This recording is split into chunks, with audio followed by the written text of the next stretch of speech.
All right, all right, all right. Good morning, everybody. Thank you guys so much for joining. It is Monday. You're going to get a little Macro Monday coming at you guys. I am Noah Rosenblatt. I am Sans Jean Walkup on this one today. It's just me. So I'm going to be doing my best to navigate everything I got going on here and keep an eye on these comments and try to do some overlays. I don't know. There's probably going to be some mistakes made over here, but let's just keep going and see how it all works out. For those of you that are new to this show, we're going to start out with Manhattan real estate, take a quick look at the monthlies over there. Then we're going to go to a bunch of macro topics over here. We're going to keep it light because it is towards the end of August right over here.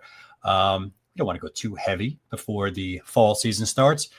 And then we'll try to circle back to Manhattan, and we'll try to do all of this in 30 minutes or less. For those of you that trade, follow the markets out there, we're traders, John and I. Please, none of this stuff is financial advice, so please do not go start day trading this stuff. Comments are very, very welcome today, guys. I need you to help me out. So if you can put your comments over there.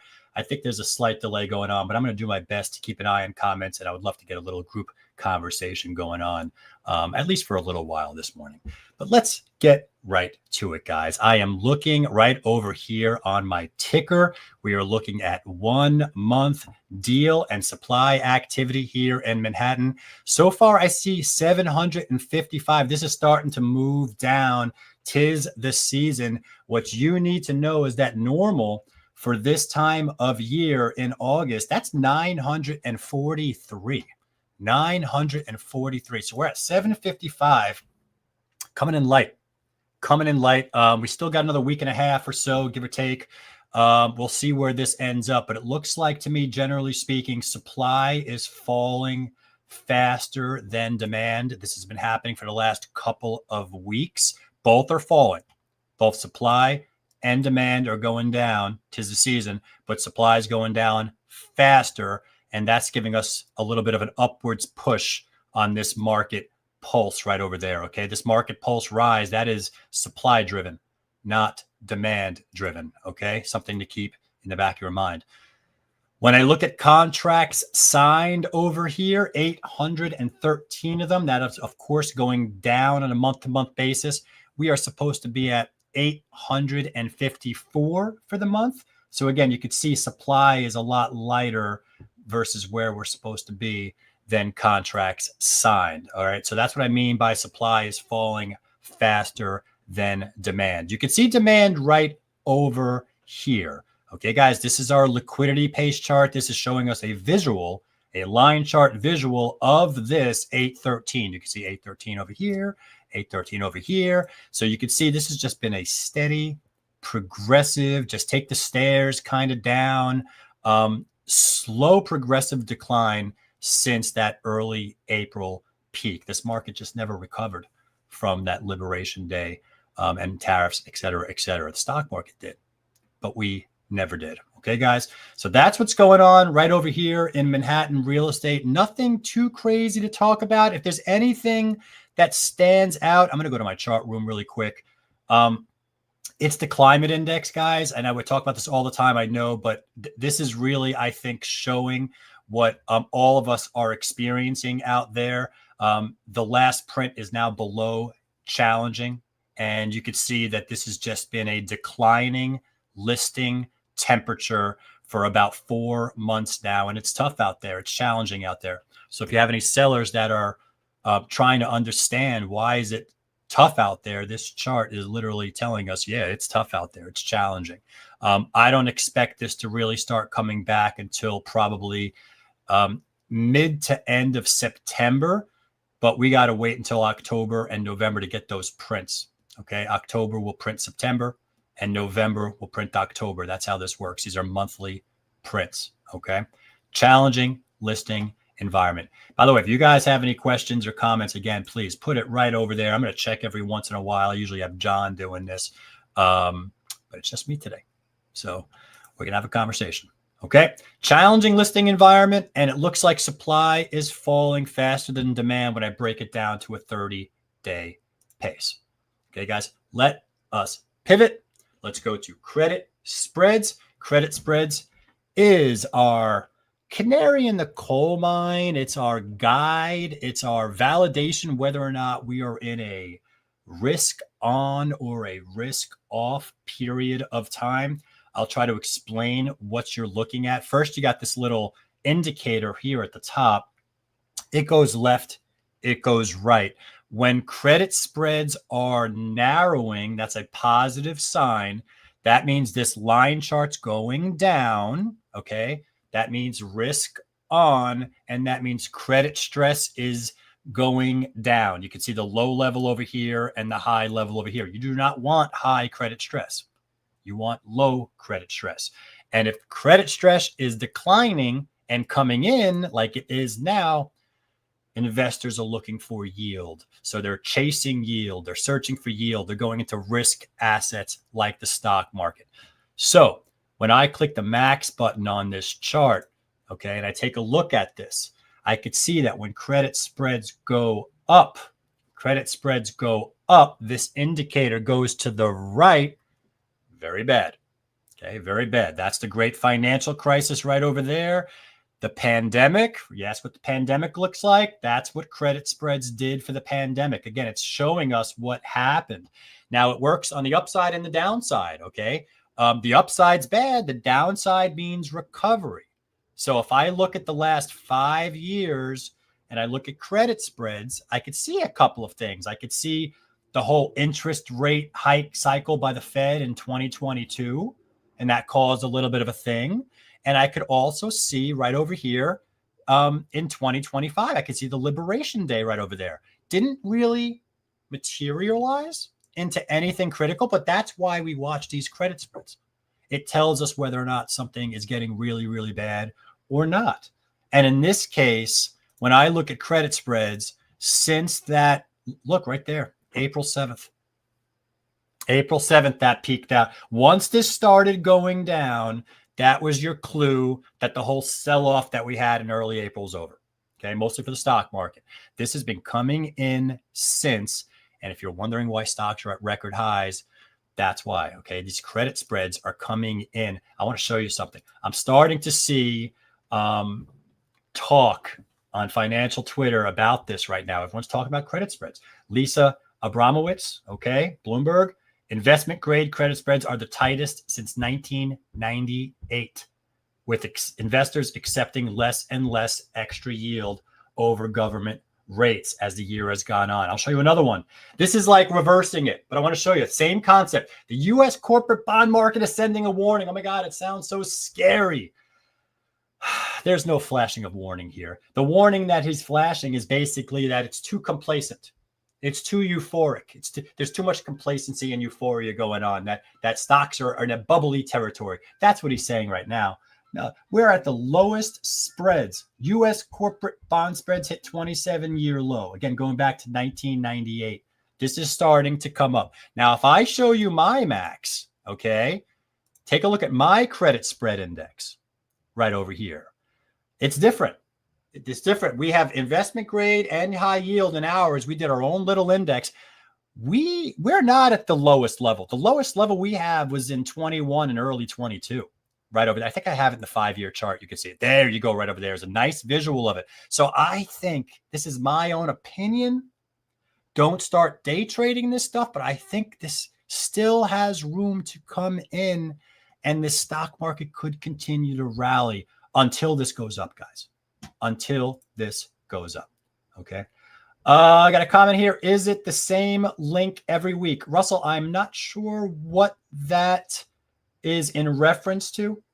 If you can refresh my memory of what you're talking about here. I don't know if you're talking about credit spreads or something else, but this credit spreads, okay, that I have right here. Let me just take this out here. These credit spreads, you could check this out at creditspreadalert.com. creditspreadalert.com. John and I built this for us, for the world, to be able to track. And again, what we're looking for is this blue line to start rising or this green thing to go to the right. That's what we're like watching out for. That is the warning signal. I do not see it. Okay. I do not see it.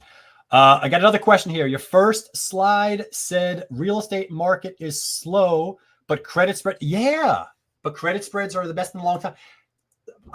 The Manhattan real estate market right now, let's go back right here to the climate index. The Manhattan real estate market is not following the credit markets right now.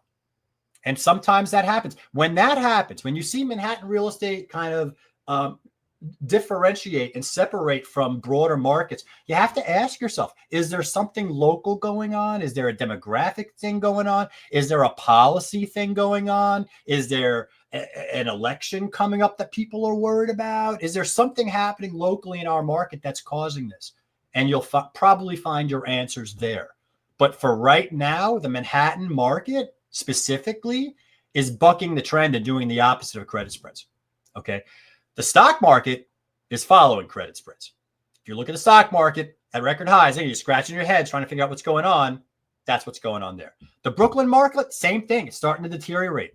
The Brooklyn market had a big fall over the last month and a half. We talk about this on Friday report. Okay. Brooklyn was doing great until about mid-June. And then it just fell off a cliff. And it started deteriorating. Manhattan's been more stable, just slowly declining. Both markets are starting to underperform a little bit right now. Okay. But back to credit spreads, guys. I don't see anything. And again, I'm looking for this line to go up. That's the warning sign, just like it did in April. I don't see it. And until we see it, okay, risk on. Risk on. So is there a little complacency out there? Yeah, probably. Are people euphoric? I don't know. I don't think people believe this. I said this a long time ago. This is the most hated rally in the history of rallies. People do not believe it. The Trump rally, people don't want to hear that. Those two words together, right? It's not what people want to hear. I think people are underpositioned. I don't think they believe it. I think there's a lot of shorts in this market, and that tells me pain trade is potentially up, right? And I don't see anything in credit spreads that's going to disrupt it right now.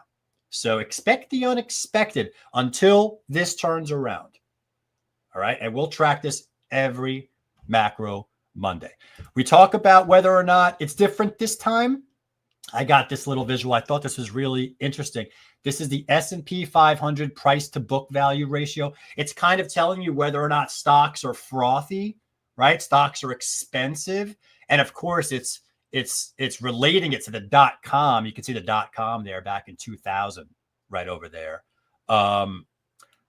I mean, from this kind of an indicator, yeah, it looks really scary and it looks like we're at the top and all that. But guys, the markets could stay irrational far longer than you think, right? There's a saying, the markets could stay irrational longer than traders could stay solvent, right? Betting against it. And that's very, very, very true. Timing these things is a fool's game. That's why we look at credit spreads to try to give us a guide. Is this time different? Is this sell-off going to evolve into something? Is there a systemic credit system problem going on here?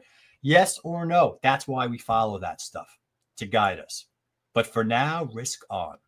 Okay, guys, we got to hope this continues. We have fall season right around the corner. The last thing we need right now is a stock market sell-off. But, lucky, I don't see anything on the alerts that's going to show me that that's going to be a sustainable thing right now. So risk on until it ain't.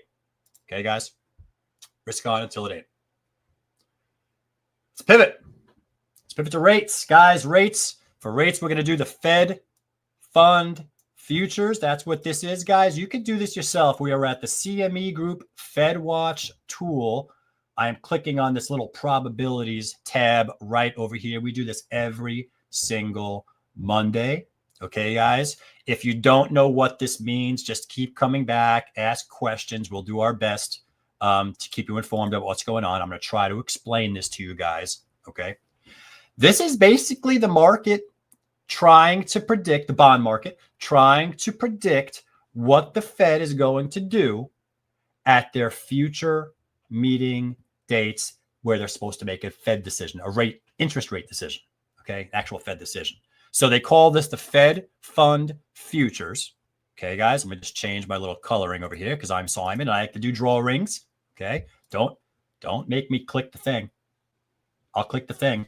Okay. If you guys don't know what I'm talking about right over here, all right, I'm going to click it. You ready? I'm clicking it.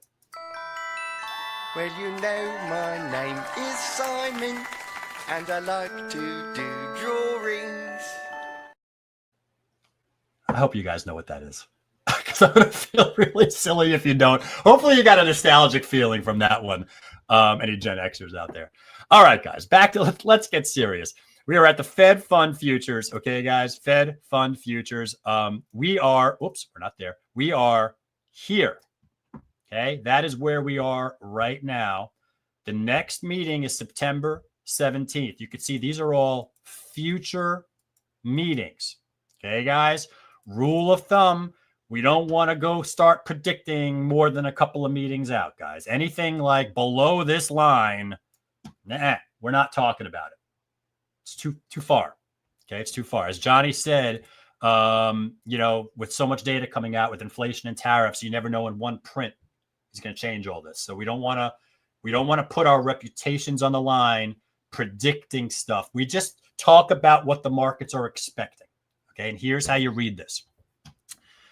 When the Fed meets on September 17th, okay, about a month away or so, there is an 83.2% chance that they're going to cut a quarter point and go down to this level over here. That's the market's expectations on the first Fed cut in like 3 years. It's almost 2.5 years, something like that. It's been a long time. I've been staying at this. Oh, no. They cut 50 basis points last year. I forgot about that one in September. But outside of that, this first rate cut since last fall, okay, 83.2% chance. These are quarter point moves. Every one of these boxes is a quarter point cut, okay? It's 83% chance. I think you're going to get that cut. On the following subsequent meeting, there is no cut because you're in the same bucket, 49.1%. You're in the same column. I do see 42.7% chance of a cut, but that's lower than the 49% chance. So you're starting to get into coin flip territory. And whenever you're in coin flip territory with these rates, you don't want to predict anything, guys. You need some high percentage. Thank you, Paul. SNL Mike Myers with the whole Simon thing. Appreciate that. You don't want to put yourselves into jeopardy when it comes to these percentages. You want high percentages to talk about. All right. 83%. That I'm willing to go along with that. 49%. It's too low. Okay. So I don't know what the Fed's going to do in this meeting. Right now, they got no cut in that October meeting. That's what they got right now. But in December, 47.7% chance we are in that other cut. So you got two cuts. September cut right over there, quarter point in September, and December cut, quarter point in December. You got more stuff down here and down here and down here, but that violates the rule I told you before. We do not want to go anywhere below this line. It's too far out. And these numbers are just too low. So yes, I could see the market's expecting more cuts, but I don't have any confidence in that. Okay. I don't want to talk too much about it. Personally speaking, okay, I think I said this before.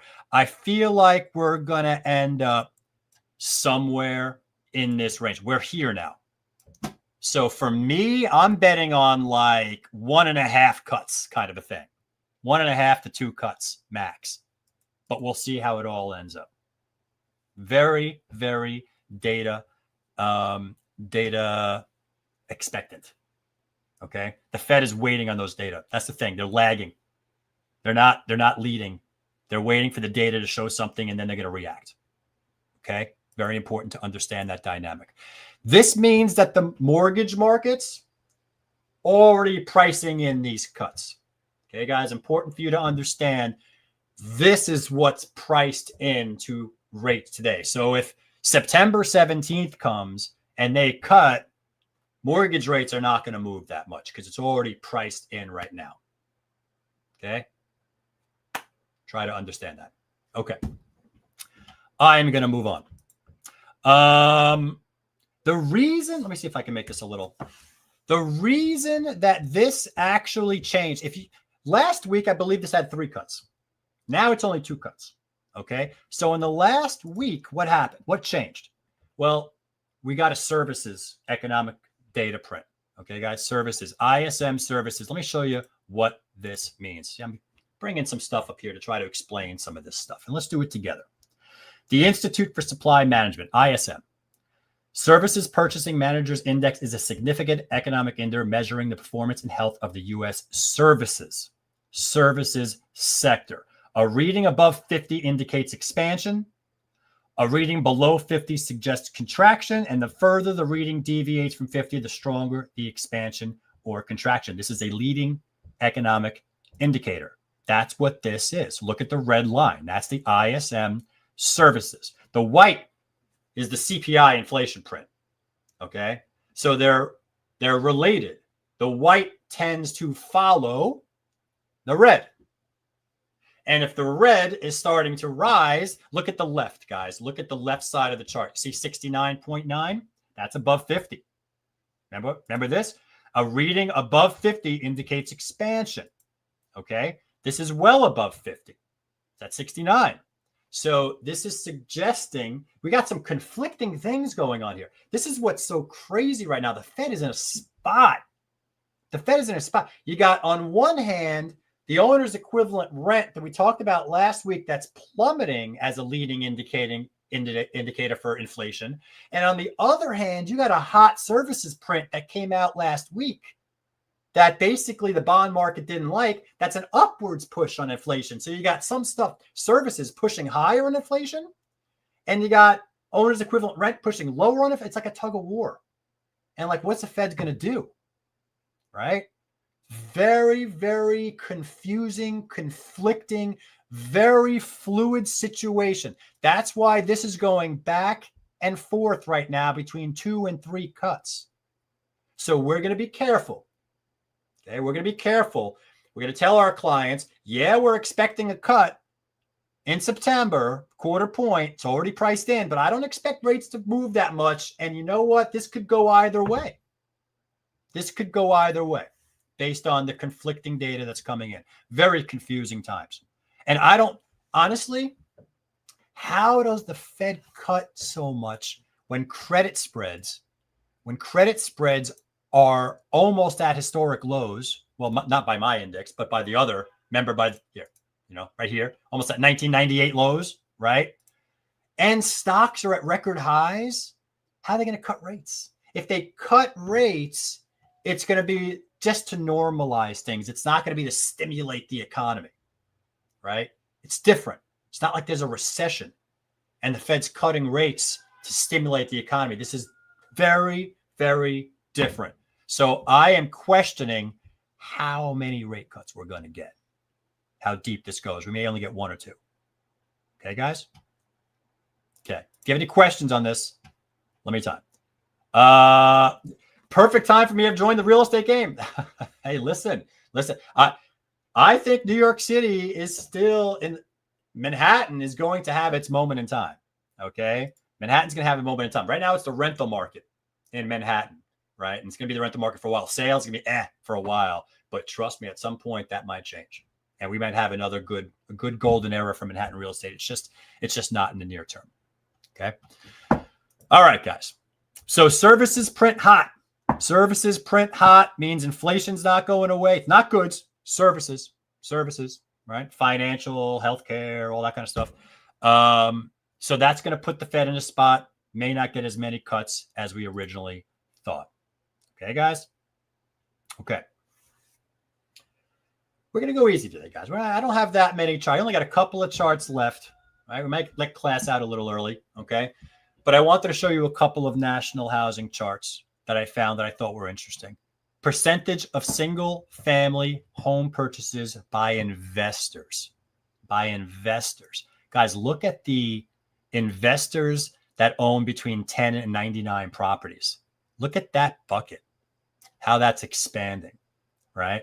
I think it's really interesting what's going on here. This housing market today is almost becoming like just an investor's market kind of a thing, right? So it's definitely expanding what's going on out there, it's not just about buyers buying and living in a house anymore. I mean, as sad as that is, I mean, we like the idea of everyone being able to buy a house and live with family, but the reality is that you got a lot of money, big funds and all big REITs and all that kind of stuff, and they are acquiring property. So the whole shape and form of this housing cycle, if you're expecting what happened in 2007 and 8, because things are so bubbly and we keep going, it's just not going to happen. Okay, guys, it's not going to happen. I've talked about it many times. Structurally, it's going to look much, much different than what it looked like back then, with foreclosures down. And again, the dynamic of more investors owning property, supply constraints. It's very regional. What's going on in the Southeast is completely the opposite of what's going on in the Northeast, right? Policies, different areas and urban centers. So it's going to be a very, very, very different environment. And I like to show you these types of things, just in case you have investors, clients. This is an interesting piece of knowledge to understand. And finally, guys, I usually don't put things out without a great source, but I stumbled upon this on Twitter. It's New York City. It's New York City. It's not, so it's Queens. It's the boroughs, right? Queens, Brooklyn, Manhattan. I guess Staten Island, but probably to a lesser degree. Did you guys know that market rentals are only 48% of the market? That if you take a look at rent stabilized, 34%, rent controlled 1%, and rent stabilized post, it's like 43% is some type of rent stabilized / controlled. I did not know that, but I thought this was really, really interesting to put up. So, I mean, that sector is going to be doing its own thing. And again, I think the rental sector is, we saw what happened with the FAIR Act. I don't know if there's going to be any policy changes. We've got a very important election coming up. I don't know how that's going to affect rents. We don't know yet, all that kind of stuff, a lot of unknowns. But the rental market has just been way, way outperforming the sales market lately. And I just don't expect that trend to change anytime soon. Okay. Rental market, it's time. And with that, guys, I'm going to stop. I'm not even going to throw more charts at you. I'm going to ask you guys if you guys have any questions. Final questions or final talking points. We're almost at 30 minutes over here. I basically got the narrative out of what I wanted to talk about today. Credit spreads. Let's do a summary. Credit spreads, nothing here. I'm seeing risk on continuing until it ain't. So that's that. Is the market frothy and euphoric? Yeah, no one's denying that. But this could go on longer, right? You can't time these things. And as long as credit spreads are coming in, this could continue. And again, I think this is the most hated rally that we've had in a while. So it could continue longer. With the Fed, first cut in September meeting, 83% chance. Second cut in December meeting, 47% chance. These numbers are constantly changing. I do not want you guys to start predicting outside of that for your clients. Okay. If you did want to predict it or start to talk about that, you could talk about how there's another cut in January of next year, and in June of next year, and in September of next year. But these percentages are way too low. Okay. Way, way, way too low and likely to change. Okay. We got a question here. The New York City real estate market is very different than the stock market in other parts of the country, maybe because of the mayoral. Yeah, I think so. That's one element. That's one element that's going on. It's not everything. There's a lot of things going on. Let's face it, guys. It's a lot cheaper to rent than to buy right now. A lot of buyers don't want to renovate still. They got the perceived inflation element going on, which means a lot of properties may not fit the bill. And there's just concerns. Rates haven't really come down that much. They're renting. The rental market is the easiest access, first access, right? Sales market's a little frothy. Right? If it costs this to buy, it costs this to rent. You got to wait until these things bridge. If sales market's got to come down, rental market's got to come up. And then once that comes closer and closer, which I think will be another year or two, you might have a complete shift where renters get totally frustrated and they just give up on renting, and they start to the buy decision starts to make sense. That's a year and a half from now, 2 years from now, whatever it is. So we got something to work through right now. I'm not saying the sales market's bad. I'm just saying there's not a lot of macro structure to just power it right now. This election, the election is going to, just like with the the election last year, the presidential election, guys, there was a lot of concerns and a lot of worries, right? And then Trump won. New York City is not a Trump town, right? But demand came back. And you thought, why did demand come back when Trump won, but it's not a Trump town kind of a thing? I don't understand. It's because uncertainty went down. Uncertainty went. It wasn't about who won the election. It was about the fact that the election uncertainty is gone. Same thing is going to probably happen with this election, but the unknown is that we don't know if Mamdani does win, what policy changes subsequently come, and how does that affect investors, developers, and the rental market, the sales market. We don't know those questions. So you might have election uncertainty go down, but there might be lingering uncertainties after that. Might be a little different. We're going to have to talk it out. Okay, guys? Hot services print. This is why the Fed is expected to do one less cut than this time last week, is because the services came in a little hot, telling us that it might be a little higher push on the CPI now. You got conflicting things pushing it up, things pushing it down. Okay. Oh, got another question over here. Take a look at this. Seems like the math ain't mathin' for most buyers who need financing. Either rates or prices need to come down or rents need to keep rising for a lot of buyers to pull the trigger. That is exactly right. That is an excellent comment. And that's exactly what I think is going on. We discussed this on UrbanDigs with Noam Newman. It's on YouTube, right? I don't know if anyone has a link somewhere. If I can't look at it while I'm doing the show, but we talked about the New York City investment thesis. 45 minutes discussing this entire thing. And the idea is that the 2019 rent regulations, 6 years later in 2025, has structurally put us into this position. That was kind of the idea. Okay. So you're right. Math ain't mathin'. Very good comment. Hot services print, guys. Hot services print. A lot of more investors are buying housing. A lot more in the past, especially those that already own between 10 and 100 properties. Okay. Well, some investors own 1,000+ properties. These are some, I guess, public big places. But yeah, more investors owning housing. And again, I thought it was interesting. You know, market rate rentals, 48% of the rental stock in New York City. And you got the rent stabilized, rent controlled at like 43%. I didn't realize it was that close of a split, but that's what I see over here. And that brings us right back to UrbanDigs dashboard, guys. And I am going to say goodbye to you guys. I'm going to thank you guys for joining me today. I missed John Walkup on this. It's much easier to have him and his viewpoints to come along with me. We're going to take some time off, guys. We're going to take some time off. Give us a couple of weeks off. We will return September 8th for Macro Monday, and then I'll go ahead and add some more things in the calendar. But we need a break just like you guys.